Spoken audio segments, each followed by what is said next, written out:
हर्ष coaching class में आपका सभी का स्वागत है। आज हम जो टॉपिक पढ़ाने जा रहे हैं वो है समास। तो सबसे पहले समास जो शब्द है वो कैसे बना है, समास की व्युत्पत्ति कैसे हुई है, उसके बारे में एक बार आपको विस्तारपूर्वक बताते हैं। तो समास की व्युत्पत्ति अर्थात जो समास शब्द है वो कैसे बना है, समास की व्युत्पत्ति कैसे हुई है वो बताएंगे। तो सम उपसर्ग पूर्वक अस धातु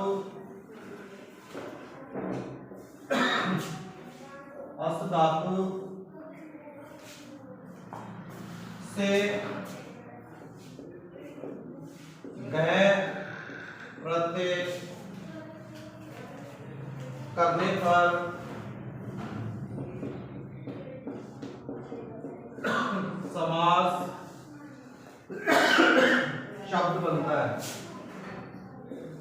शब्द बनता है, सम उपसर्ग पूर्वक अस धातु से घय प्रत्यय करने पर समास शब्द बनता है।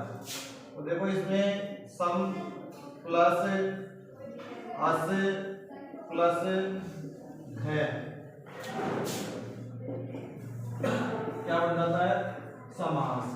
तो इसमें सम तो क्या है, उपसर्ग, अस क्या है, धातु, और घय क्या है, प्रत्यय। तो सम उपसर्ग पूर्वक अस धातु से घय प्रत्यय करने पर क्या शब्द बनता है, समास शब्द बनता है। अब समास की परिभाषा, समास की परिभाषा, समास किसे कहते हैं, समास की क्या परिभाषा होती है। तो इसकी संस्कृत में परिभाषा है छोटी सी, सम सनम समासः, सम सनम समासः, ये समास की परिभाषा है।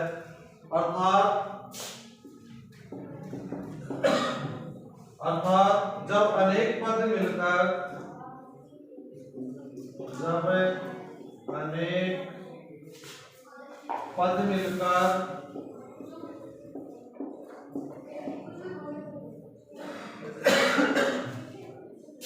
एक पद हो जाते हैं, एक पद हो जाते हैं तो उसे समास कहा जाता है, तो उसे समास कहा जाता है। तो ये समास की परिभाषा है, समास किसे कहते हैं, इसकी परिभाषा संस्कृत में है सम सनम समास है। अर्थात जब अनेक पद मिलकर एक पद हो जाते हैं तो उसे समास कहा जाता है। जैसे सीताया पति, जैसे सीताया पति, तो ये क्या है, सीताया पति, दो पद है इसमें, तो इसका समस्त क्या बनेगा, सीतापति। तो इसका जो अर्थ है वो इसका अर्थ है, सीताया पति, सीता का पति। तो यहाँ पर ये समास विग्रह है और ये समस्त पद है, इसको हम क्या कहेंगे, समास विग्रह, और इसको क्या कहेंगे, समस्त पद। तो समस्त पद क्या होता है कि इसमें अनेक पद होते हैं, दो पद है इसमें, दोनों पद मिलकर एक पद जो हो जाता है उसको हम क्या कहेंगे, समास कहेंगे। तो जब अनेक पद मिलकर एक पद हो जाते हैं तो उसे समास कहा जाता है। अब समास विग्रह क्या है, समास विग्रह के बारे में परिचय लेते हैं एक बार। समास विग्रह किसकी गंध आ रही है यहाँ पर, समास युक्त पद के, समास युक्त पद के पूर्व पद में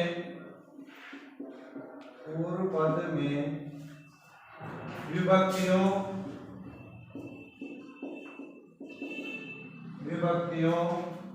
अर्थात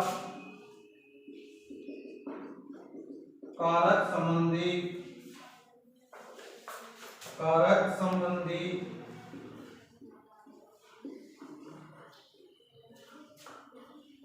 चिन्हों का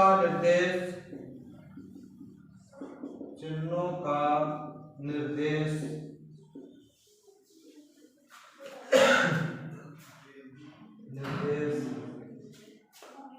करके पुनः लिखा जाए, निर्देश करके पुनः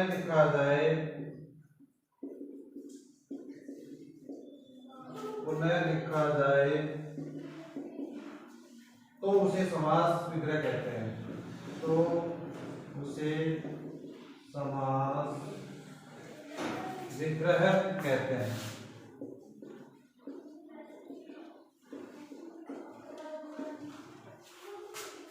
तो समास युक्त पद के पूर्व पद में विभक्तियों अर्थात कारक संबंधी चिन्हों का निर्देश करके पुनः लिखा जाए तो उसे समास विग्रह कहते हैं। अब है समस्त पद। क्या होता है समस्त पद? समस्त पद का मतलब होता है समास युक्त शब्द, समास युक्त शब्द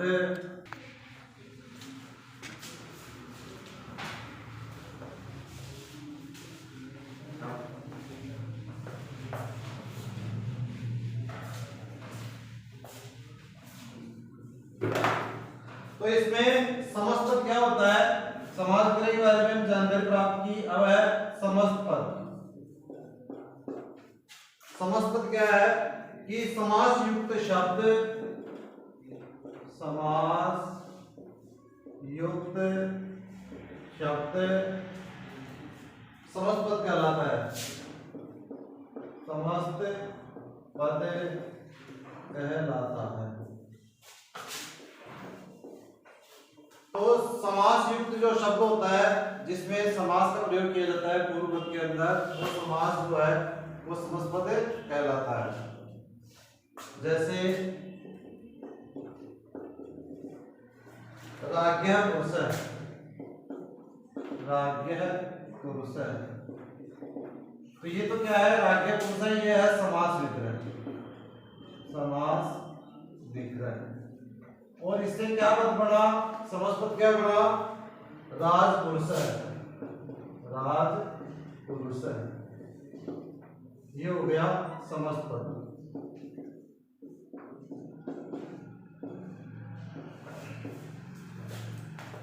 तो राज्ञः पुरुष है राजा का पुरुष, तो यहाँ पर पूर्व पद में षष्ठी विभक्ति हो रही है। तो राजा का पुरुष जो है इसमें समास युक्त जो शब्द बना वो क्या बना? राजपुरुष। अर्थात इसका क्या अर्थ होता है? राजा का पुरुष। तो जो समास विग्रह का जो अर्थ होता है वही समस्त पद का अर्थ होता है। तो समास युक्त जो शब्द है वो क्या बना? राजपुरुष, अर्थात राजा का पुरुष। और समास युक्त पद के पूर्व पद में विभक्तियों अर्थात, तो पूर्व पद में यहाँ पर कौन सी विभक्ति का प्रयोग किया जा रहा है? षष्ठी विभक्ति का। तो समास युक्त पद के पूर्व पद में विभक्तियों अर्थात कारक संबंधी चिन्हों का निर्देश करके पुनः लिखा जाए तो उसे समास विग्रह कहते हैं। तो ये राजपुरुष है, मान लो इसका समास विग्रह हम ये किए, तो इसमें राजपुरुष राजा का पुरुष, यहाँ पर षष्ठी विभक्ति का प्रयोग करके इसको जब वापस लिखे तो वो समास विग्रह कहलाता है। अब है आगे समास के भेद। समास के भेद, समास के कितने भेद होते हैं? 6। अब देखो सामान्य रूप से 6 भेद होते हैं समास के, और मुख्य रूप से 4 भेद होते हैं। पता है आपको? समास के सामान्य रूप से 6 भेद होते हैं और मुख्य रूप से 4 भेद होते हैं, वो अभी बताएंगे आपको। तो यहाँ पर हम लिखेंगे समास के मुख्य रूप से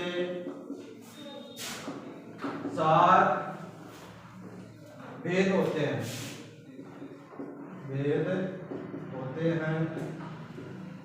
लेकिन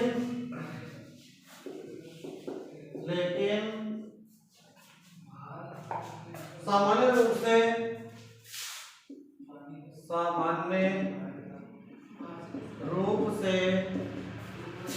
समास के 6 भेद होते हैं, 6 भेद होते हैं। तो मुख्य रूप से तो समास के कितने भेद होते हैं? 4। और सामान्य रूप से कितने भेद होते हैं? 6 भेद। अब पहले आपको सामान्य रूप से 6 भेद में लिखा रहा हूं, अब उसमें से मुख्य रूप से कौन कौन से हैं वो बताएंगे।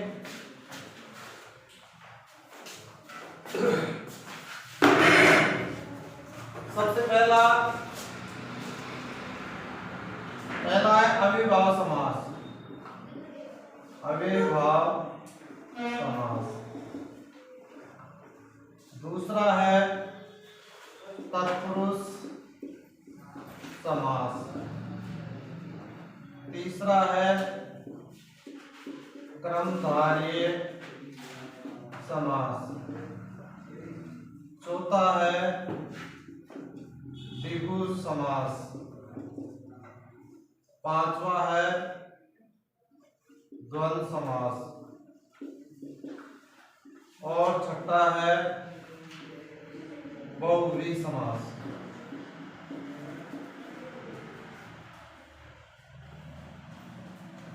तो ये समास के सामान्य रूप से 6 भेद मैंने आपको लिखवाए।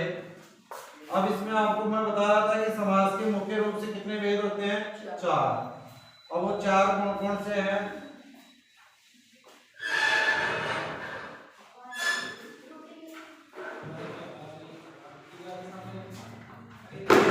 अब देखो इसमें सबसे पहला समास है अविभाव समास। दूसरा समास है तत्पुरुष समास। लेकिन तत्पुरुष समास का जो भेद है वो है क्रमधारय समास। तो क्रमधारय जो समास है वो किसका भेद है? तत्पुरुष समास का भेद है। और द्विगु समास जो है वो किसका भेद है? क्रमधारय समास का भेद है। तो तत्पुरुष समास का भेद हुआ क्रमधारय समास, और क्रमधारय का भेद हुआ द्विगु समास। तो ये तीनों जो है वो किस कैटेगरी में आएंगे? तत्पुरुष समास के भेद ही है। किसके है? तो पहला समास अव्ययभाव समास, दूसरा तत्पुरुष समास, तीसरा द्वंद्व समास और चौथा बहुव्रीहि समास। ये समास मुख्य रूप से 4 ही होते हैं, लेकिन सामान्य रूप से तत्पुरुष का भेद है क्रमधारय और क्रमधारय का द्विगु। तो इनको अलग अलग ही समझने लगे। तो ये सामान्य रूप से समास के जो है वो 6 भेद होते हैं। तो अगर ये आ जाता है कहीं भी अगर मुख्य रूप से कितने भेद होते हैं, तो समास के मुख्य रूप से 4 ही भेद होते हैं और सामान्य रूप से 6 भेद होते हैं। क्लियर? आगे देखो। अब हम एक एक जो समास है उसका हम अध्ययन करेंगे। तो सबसे पहला जो समास है वो है अविभाव समास।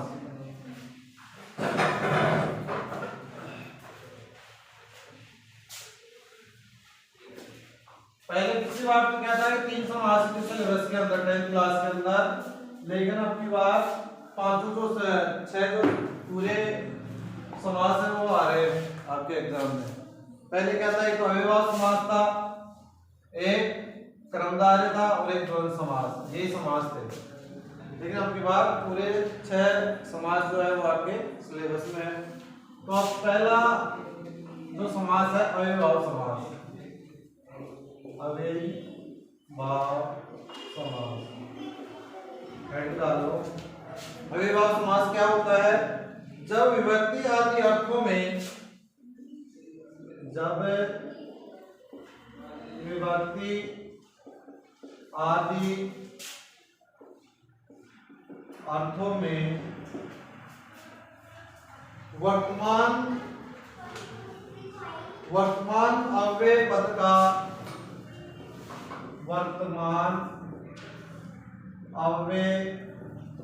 का सुबंत के साथ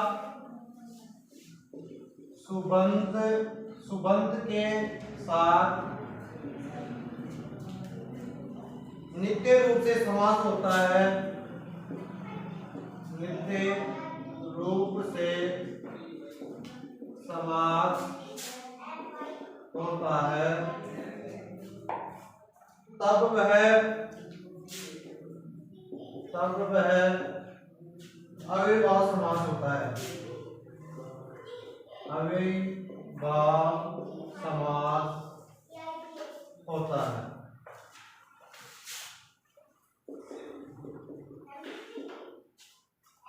इस समास का पूर्व पद, अब देखो समास में कितने पद होते हैं? 2 पद होते हैं। पूर्व पद जिसको पहला पद भी कहते हैं और एक दूसरा होता है उत्तर पद जिसको दूसरा पद भी कहते हैं। तो जैसे मान लो ये उदाहरण अभी लिखवाया था, जैसे राज्य पुरुष है। तो यहाँ पर राज्य तो क्या है? पूर्व पद, इसको पूर्व पद भी कहते हैं और पहला पद भी कहते हैं। और पुरुष है जिसको हम उत्तर पद भी कहेंगे और दूसरा पद भी कहेंगे। ये 2 पद होते हैं समास में।